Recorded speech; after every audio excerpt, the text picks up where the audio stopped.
你先看看这份电报吧。哪来的电报？你先看看吧。我刚在包里发现的。怎么样啊，老钱？日子不好过吧？哎，小唐，怎么读不出来？洪处长，这是一份明码电报。对，这是一份明码电报。那么你再看这份电报，你把你的密码电报放过来。两份电报是一样的，这份电报是我照密码电报抄的。我天哪，怎么会是这样？老王，哎，你把电报给破译了，这还用得着破吗？小唐不是说了吗？这是一份明码电报。那我们怎么早没发现呢？这就像刘司令把你拉到一个神秘的地方，郑重其事地问你：唐一娜，你知道我姓什么吗？你会告诉他，他姓刘吗？你首先就把他姓刘的这个事实给排除掉了。对呀。于是乎，你就苦思冥想，他到底姓什么？这也太荒唐了吧！老钱的猜测非常对，更荒唐的是你还没看见呢。译出来吧。免了吧，我已经帮你译了。给你，快去向刘司令汇报吧。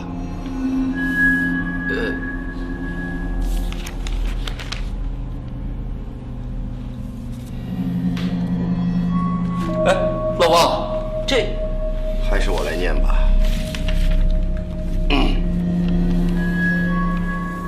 共党流氓行动是假，我军窝藏共军是真。门旮旯里拉屎，总有一天要天亮；当了共党，总有一天要被抓。全区第一处，岂容藏共党？汪、钱、唐三人，你们谁是共产党？这部密码我要破，检举自首都欢迎。过了这个村儿没这个店儿，错过时机莫后悔。司令，这天气真像小孩子的脸一样，说变就变。你看，这雪下的还挺大啊。是啊。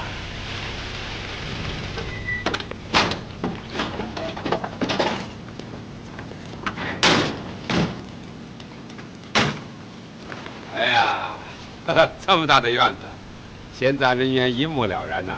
司令，人家关在这儿，这哪像关人的地方？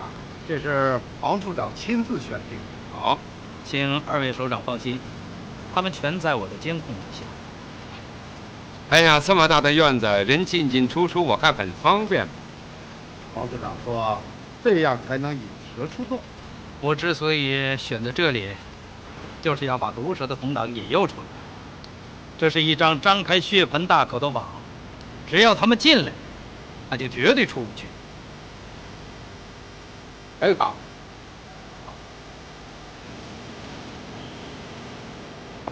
长官，请你把车带走。这是司令的车。司令的车也不行，这个命令就是刘司令下的。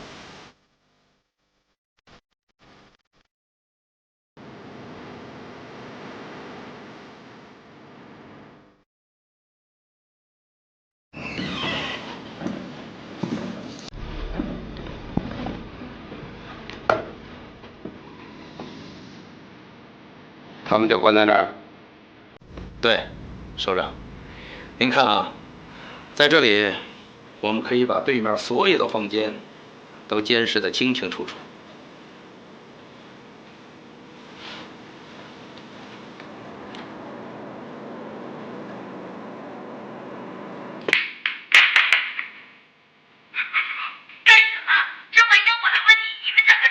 这还用得着问吗？事情明摆着。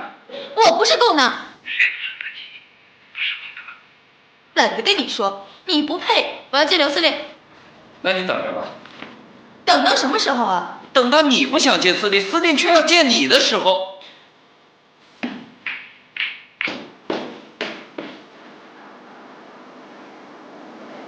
那个女的是谁呀？怎么这么凶？像个母夜叉。是贵州唐司令的女儿。哦，他的女儿。他爸知道吗？不知道吧？哼哼，这叫仗势欺人，在人家的屋檐底下还不肯低头。他爸的官要是再大一点，恐怕你我都不在他的眼里了。他敢！我当团长的时候，他老子不过是我手下一个小小的参谋。贵州嘛，乃弹丸之地，他可以为所欲为。现在想伸手大上海，我看他还差得远，至少差108000里。谅他也不敢。在小工的问题上，蒋委员长的原则从来是六亲不认，只认事实。7号楼关了几个人？4个人，2楼3个，3楼1个。一天24小时都待在这儿？不，他们也可以出去，1天3次，是吃饭的时候。戴主任，我觉得不要把他们看得太死，什么人都没法接近他们，共党分子就死了心了，我们也没机会抓到其他人。我想网开一面，让共党分子觉得有机可乘，有空可钻，来铤而走险。来人接头了，我不管他是明的暗的，都在我的监视之下。主任，我是这样想的，如果他们在屋里，那我们就在这里；他们的人到餐厅去吃饭，那我就把我们的人都放出去，跟着他们一块儿去吃。餐厅里也都安插了我们的人，3个看1个，绝不会有问题。这强将底下无弱兵，您的部下那个个都是好手。哪里哪里，现在一彪是你的属下，怎么能是我的部下呢？你可是朝廷命官呐，我们都是你的部下。那你就是一方诸侯了。岂敢岂敢，我是鞠躬尽瘁，替蒋委员长守卫好上海滩而已。上海滩嘛，那是东方一颗璀璨的明珠。啊。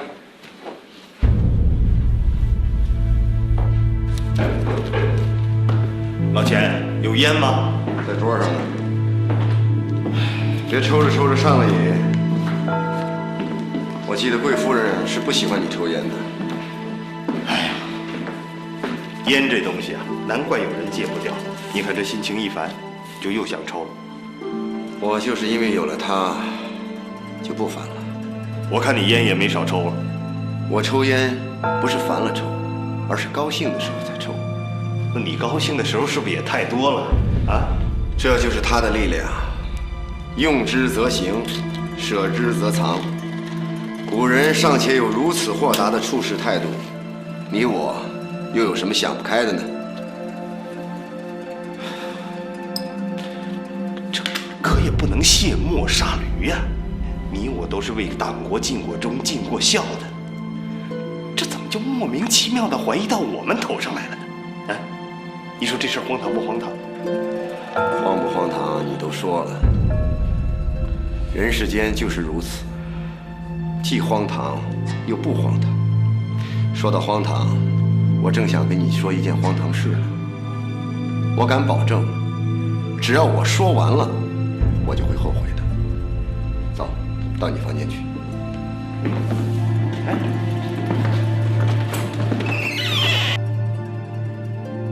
老钱呐，到底什么事啊？我想啊，上面怀疑我们，就是因为我们知道了那份电报。可不是嘛，真是倒了大霉了。早知道如此，老子早走半个小时就好了。来，注意听他们说些什么。人不相处，不知道厚薄啊。老王，昨天有件事儿，我没跟你说实话。哪件事儿啊？我跟你说了，你可一定要保密。老钱呐，你连我都不相信？仅限于我们2个人知道。说吧。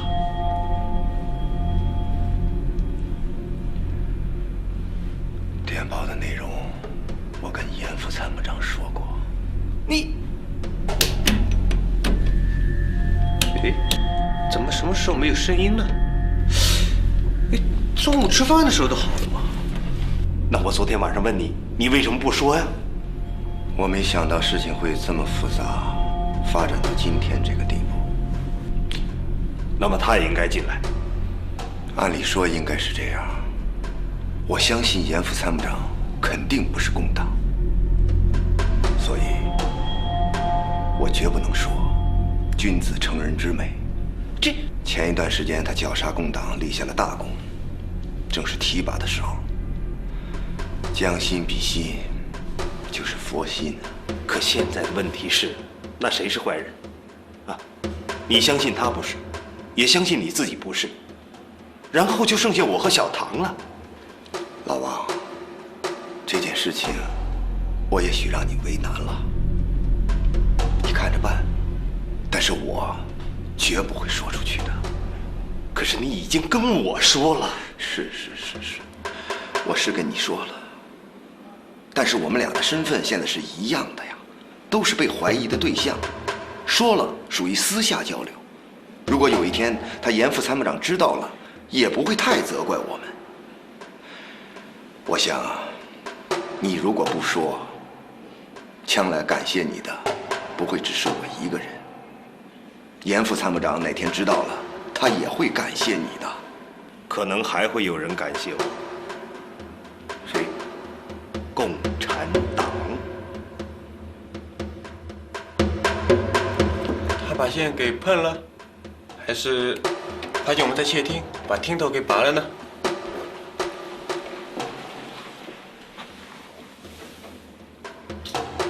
你看，汪处长把钱总叫到自己的房间里去，他们一定在谈秘密的事儿。你说他们是不是共党啊？鬼知道。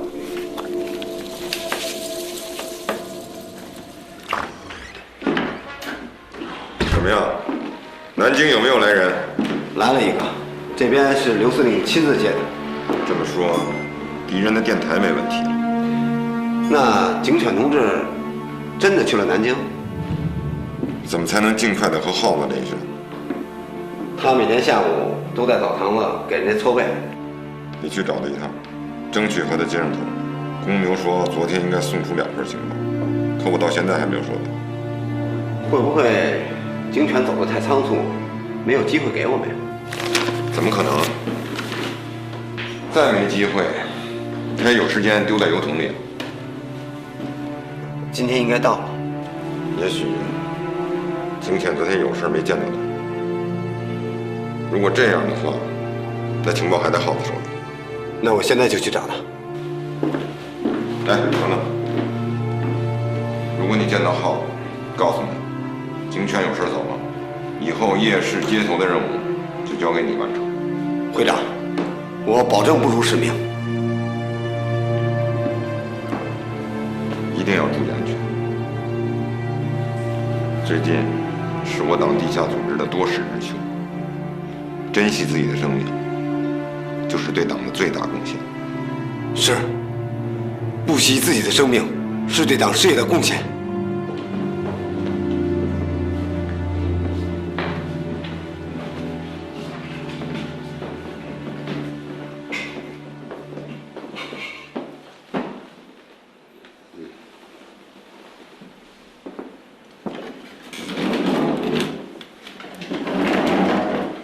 唐一娜呢？问我？我怎么知道？我又不是他肚子里的蛔虫。哎，钱总，你知道吗？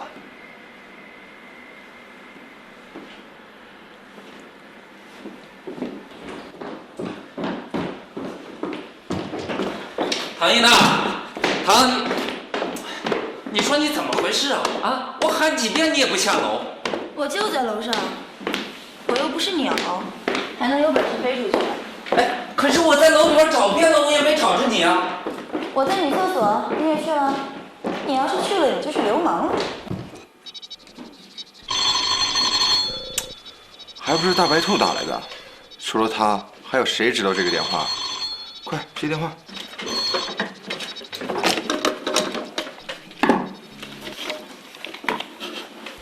喂，是知道了。什么事儿？让我马上跟彩云联系，他马上要下来发报。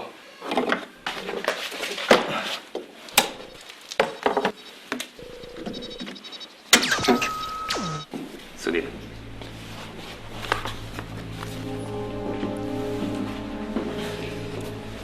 戴主任，这是我造的一封密码，看看。共党流氓行动是假，我军窝藏共军是真，门旮旯里拉屎。总有一日要天亮，当了共党，总有一天要被抓。我堂堂上海守备司令部，那可真是藏龙卧虎啊！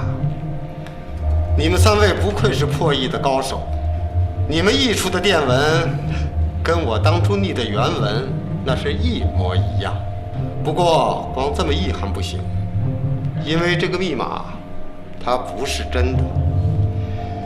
那真的密码呢？在这儿。汪钱塘三人，你们谁是共党？是不是刘司令？对，我让你们译的真正的就是这封密码。你们自愿破最好，不愿意破嘛也没关系。戴主任是这方面的破译高手。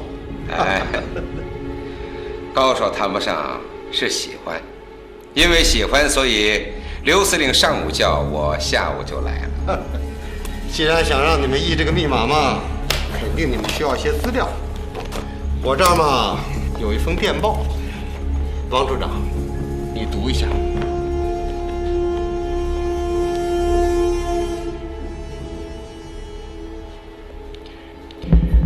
据可靠情报，共党中央已委派特使前往上海，并定于本月11日晚7点，在北郊火车转运站与重要人秘密会晤，共商重振宁沪杭地下组织之大计。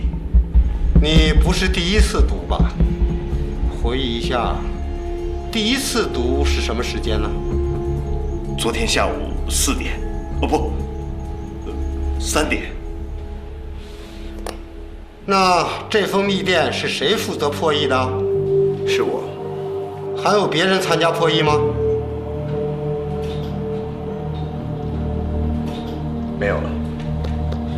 还有我，是钱总指导我破译的。唐一娜，就只有你们2个人破译吗？这封电报你们是怎么处理的？我是问你，这封电报译好以后，你们交给谁了？我直接交给汪处长了。好，汪处长，这封电报你向我汇报之前，给谁看过或跟谁讲过吗？没有，我绝对没有。那天我碰到了您的司机，他说您在办公室，我便什么都没说。哦不，说了几句闲扯的话。我说我有一条烟要送给他，然后我就直接上楼了。那你们2位有没有把这个电报内容向别人转述过？那就是说，这封电报在到我手之前，只有你们3个人知道电报的内容。戴主任，麻烦帮忙念一下。取消特使行动，电台频率已改至1、2、3、4、5、6、7。毒蛇。说，你们谁是毒蛇？同时，我也要告诉你，毒蛇，你的情报没有传递出去，还在我们手上。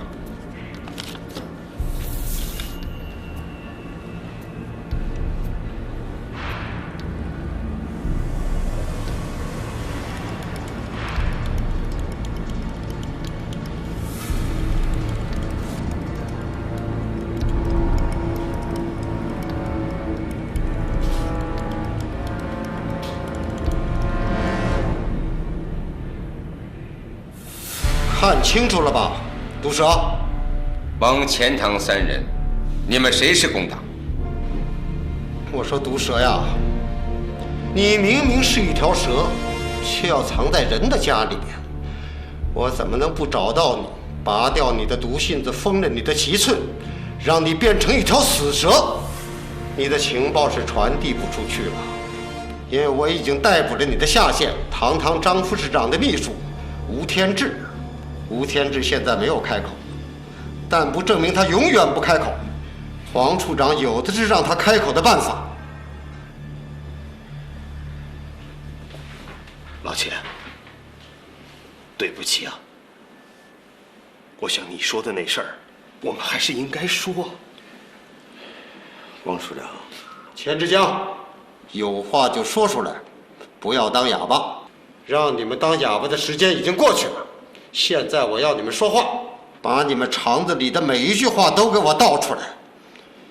想把话烂在肚子里，那只有死路一条。王阳，你先说。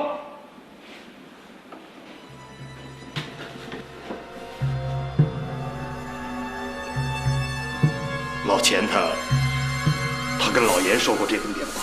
什么？跟谁说了？严京生。你怎么不早说？他也是刚刚告诉我的。钱志江，你给我站起来！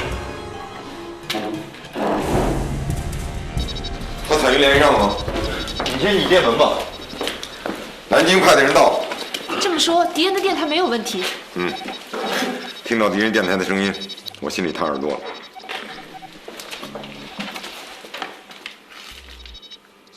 刘部向南京求派的破译专家已经到达。令毒蛇昨日神秘失踪，估计也在参与破译。白兔。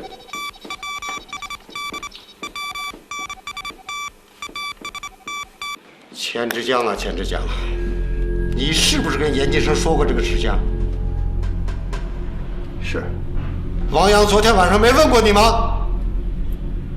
问过，我没说。那你为什么不说？你不要说忘了，没人信。我没忘。你没有忘，你为什么不说？我想严副参谋长反正是自己人，说了也没什么关系。现在后怕了是不是？不包庇他了？其实到现在我都不想说。我想严副参谋长不是共党，他不是共党，你就是共党。你还嘴硬，我看你硬到什么时候？你还跟其他谁说过？没了。跟严副参谋长说也是随便说的。那天他去破译室还文件，我在走廊上碰见他。他问我在忙些什么，我说刚破译完一份电报。钱志江，我再问你一遍，除了严金生，你还跟谁说过？没了，就他一个人。如果对我隐瞒了，不要怪我对你不客气。你是老人了，如此的不懂军法，不懂规矩，都怪我平时对你太仁慈了。是。你们俩呢？给我老实说，有没有跟人说过？我绝对没有对任何人说过。你呢，唐一呢？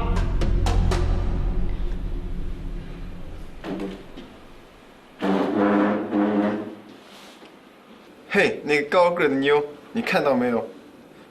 火辣辣的。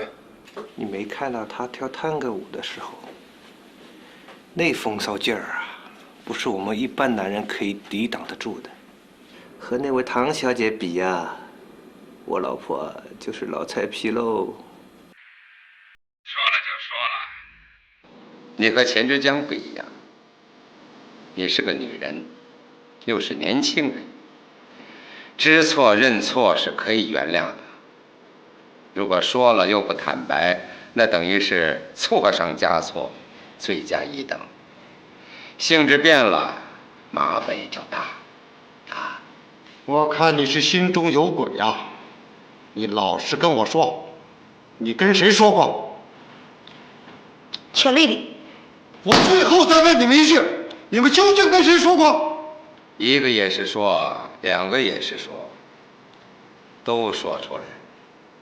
如果你们还有什么隐瞒的话，我想刘司令是不会放过你们。如果你们有所隐瞒的话，不论你们是不是共党，一律都按共党论处。说，还有没有？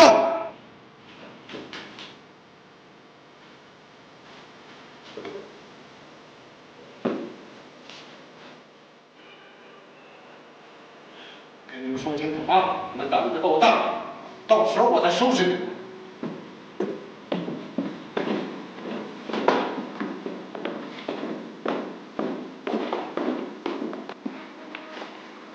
团长，过来！去，把严金生的球队给我押过来。看见吗？快去吧，司令都下命令了，还磨蹭什么？抓紧时间，快去快回。另外，一定要封锁消息，包括你的那些部下，不能透露真相。对外一律说，我们在这儿破译共军的密电。是。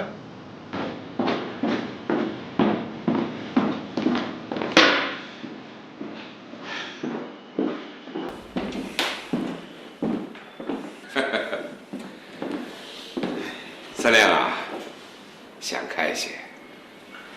这不能怪你调教无方，人非圣贤，孰能无过呀？再说了，人心隔肚皮，自己肚子里的虫还闹人呢，何况这几个大活人呢？正常，可以理解。不要去想那些不愉快。总之，他们最后还是说了实话，说了就比不说好嘛。这简直是胡闹嘛！哎呀，闹已经闹了，生气也没有用，冷静一点。走。等带了人回来再说吧。我是担心呐，万一他们两个都是共党的话，那谁敢保证他这情报不外泄？真到那个时候啊，我这司令的位置也做到头了，那就准备卸甲归田，听天由命吧。不过我想，这种可能性不大。除非共党知道我们抓了人，拦截了他们的情报，所以我特别交代黄一彪，嘴巴一定要严，要做到假戏真唱。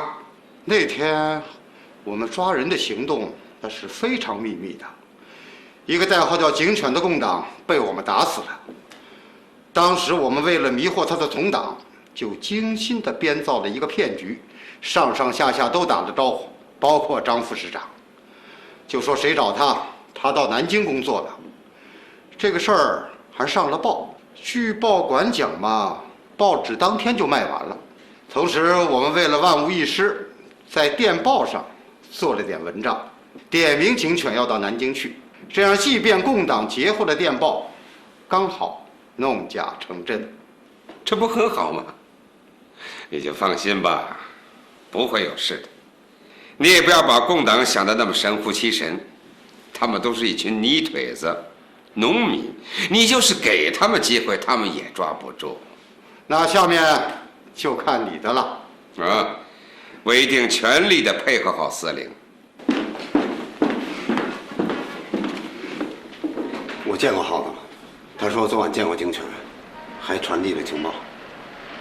他知道是什么情报？他说情报是小马驹丢在垃圾桶里的，情报本身是毒蛇提供的。凡是毒蛇传出的情报，按规定他是不允许看。那可能是一份很重要的情报。他们什么时候碰到？大概晚上9点多，那个时候林震跟张副市长在夜总会。然后一直到2点我们才离开。他确实和我联系不上，但是早上8点钟的火车，他应该有时间把情报寄出来。实在不行也可以邮寄啊。现在都下午4点多了，就算早上8点在火车站邮筒里扔进去，现在应该到了。他会不会一忙就忘了，然后到南京再寄呢？那不坏事儿。明天也到不了，这还叫情报吗？成书信了。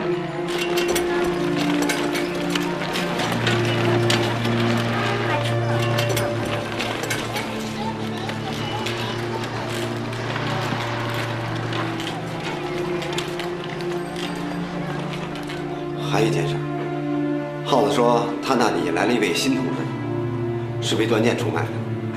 耗子还说这个人绝对可靠，会武功，代号飞刀，10米开外他的飞镖百发百中。好功夫呀！飞刀已经去了一次军部医院，想除杀叛徒，结果不空了。两位，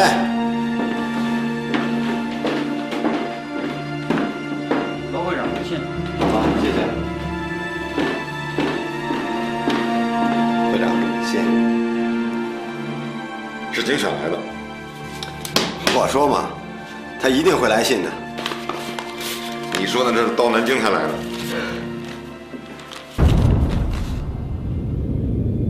有好消息了。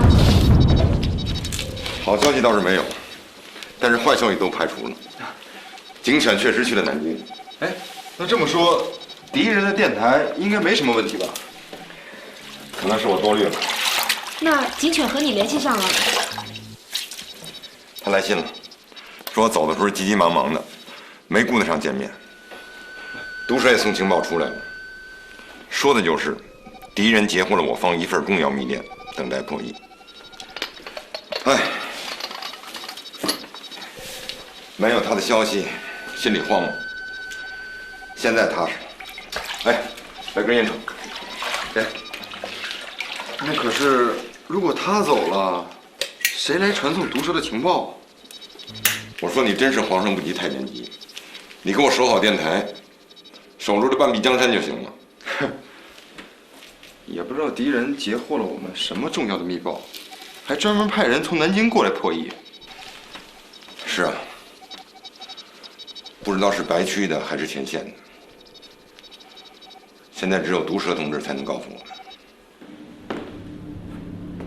老钱，还在恨我？这件事儿啊，是我对不起你。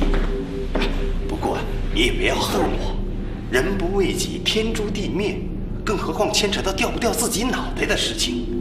另外，你想过没有，万一他真的是共党呢？严副参谋长怎么可能是共党？他手上杀的不下几百共产党人。画龙画虎难画骨，知人知面不知心呢。你就那么相信他不是？那万一是一场苦肉计呢？共产党人什么事情做不出来？当年的樊无忌为了荆轲刺秦王，不也心甘情愿献出自己的首级了？苦训如此，你还在这执迷不悟？他不是，那就是我们是了。司令说过，现在每一个人都有这种可能。哎，要不说老钱呐，你就别恨我了。你我兄弟现在是一条船上的人，咱们有话好好说。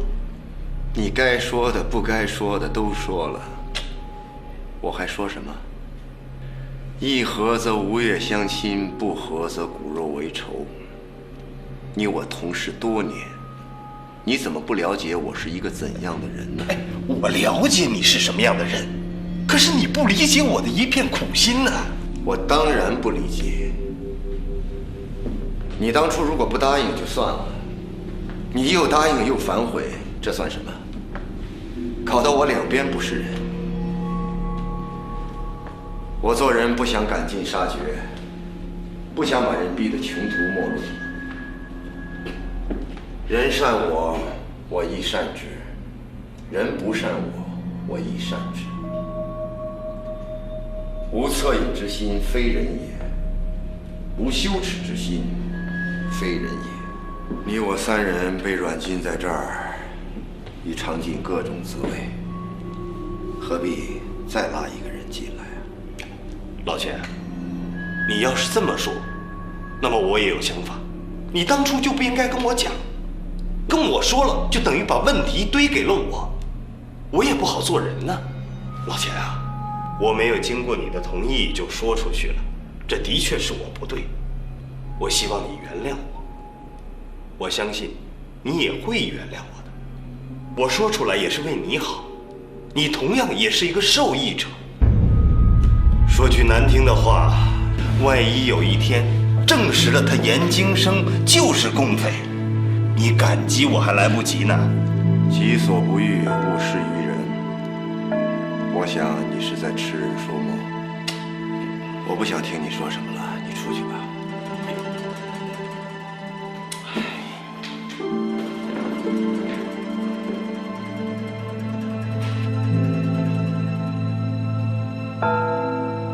他们是揭发这个，揭发那个，究竟是想找替死鬼呢，还是确有其事？只有天知地知，以及毒蛇他自己知道了。哼，我们无法证实。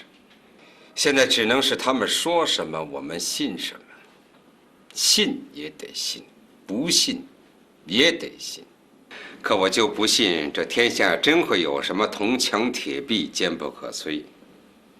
撒谎的人装得再若无其事，终究会有他的一个软肋。正像荷马史诗中阿克琉斯一样，刀枪不入，也是留下了他一个致命的脚踝。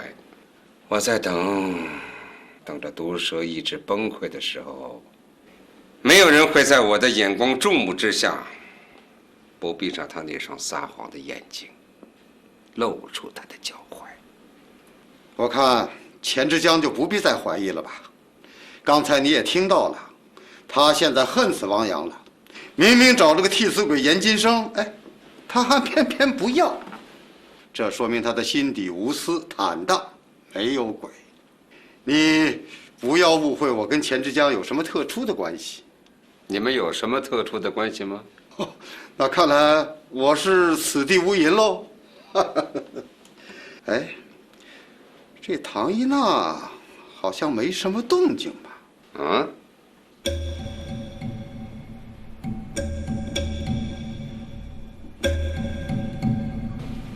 司令，是不是还要进来2个人呢？是啊。那他们住哪儿？还是那栋楼？朝这边楼下只有1间了。对面不是还有1间吗？那里我们监视不到啊。刘司令，依我看，把他们都安排在一起，男的住1间，女的住1间，这样效果好。1个人住1间，我们监听上来。是啊，他们现在都不说话。1个人住1间，跟谁说话呀？你们怎么搞的？还让他们住单间？开始是骗他们来破译密码的，按照汪处长和钱总的级别，他们是住单间。唐一娜一个女人，记住，这里没有处长、破译师，只有嫌疑人，毒蛇就是他们当中的一个。是。开始啊，我是想麻痹他们一下，让他们放松警惕，这样容易原形毕露。这没想到，他们破译密电这么快。既然是这样，那我们的对策也得变了。好，细听尊便。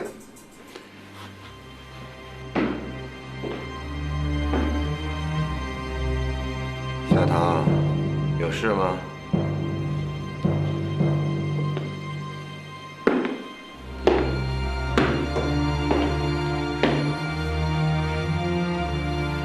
没事儿，就是有点心烦。我来教你打坐，你就不心烦了。哎呀，钱总，我是学不来的。身体是父母给的，心情是自己给的。恐怕是树欲静而风不止啊。对了，我办公桌上有份文件需要找司令钱总，回头再说吧。我能给家打个电话吗？没有婆婆妈妈的时间了。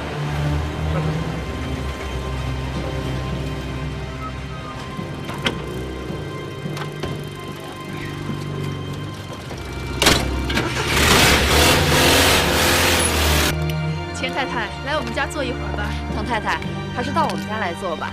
婆婆做了红枣莲子羹，志江没在，天天长身体，我不让她吃甜食，我一个人也吃不下。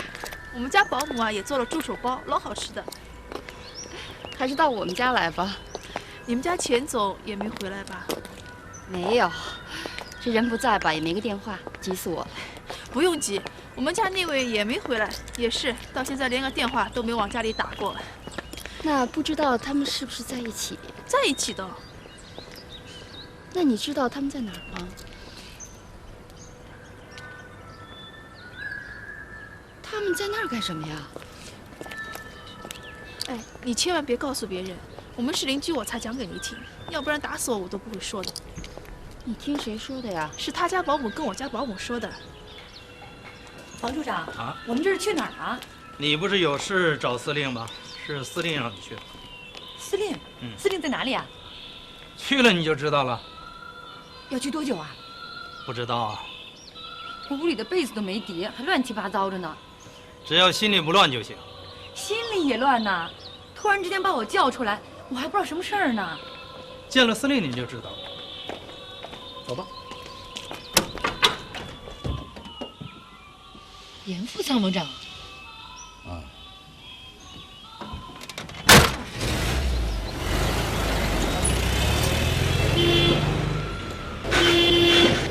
小唐，你这么喜欢跳探戈舞，能告诉我是为什么吗？因为是和你跳。知道它的典故吗？钱总，我觉得你是我最好的舞伴。探戈是绝望里喷发出的奔放，男人和女人风度翩翩，上身保持距离，脚下却是无比激烈的欲望。他快步向前，却又左顾右盼，眼神优美。传统中跳的时候要腰佩短剑，以防轻敌，这就是他的典故。在刀尖上的舞蹈最残酷，也最浪漫。这就好像你，像什么像啊？为了跳舞，我没少跟太太生气。她是麻醉医生，性子静。我要教她，她就是不学。她说，她就喜欢看我跳。看来我只能成为她欣赏的丈夫了。被太太欣赏，难道不好吗？有这么个故事，燕子的车夫在当初执鞭的时候，春风得意。有一日，他老婆不以为然地说：“燕子身高不过5尺，而为齐国丞相。你生得堂堂7尺之躯，却为之玉，不觉得丢人吗？”车夫听后便发奋努力，终于成为齐国大夫。男人对世界的欲望都是因女人而起，所以我更愿意成为我太太的国王。我好羡慕你，你太太。